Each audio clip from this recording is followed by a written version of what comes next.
We're facing a lot of tragedies in our country today because we have reached the 100,000 mark of deaths due to COVID.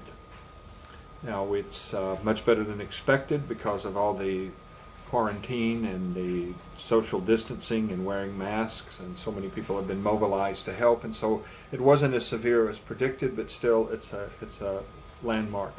But then we also had the murder of George Floyd. That was a tragedy that is bringing to light the endemic racism that is in our country and police brutality that has been decried in many different ways.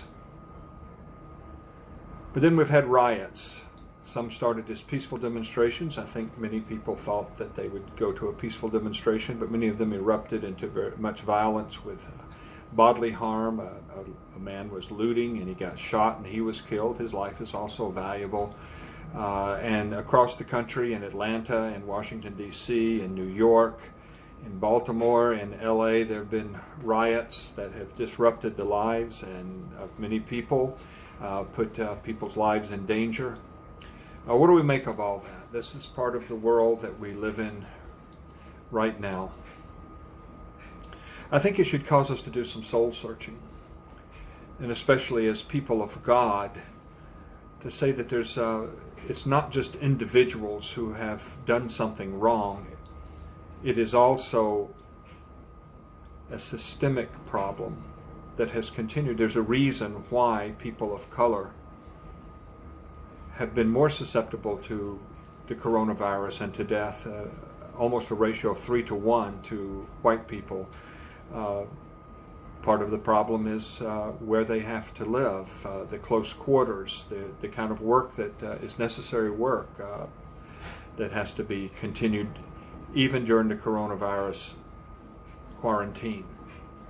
These are systemic problems that the church, and I'll be committed for the next few months to say, what can we do to educate ourselves? Of course, we don't want to see violence. Of course, we don't want to see murder. I don't know anybody that's approving of all of that. But I do know that these things are the voice of those who feel that they have not been heard, and it erupts in anger. And there is a low-grade boiling anger that's going on in a lot of people.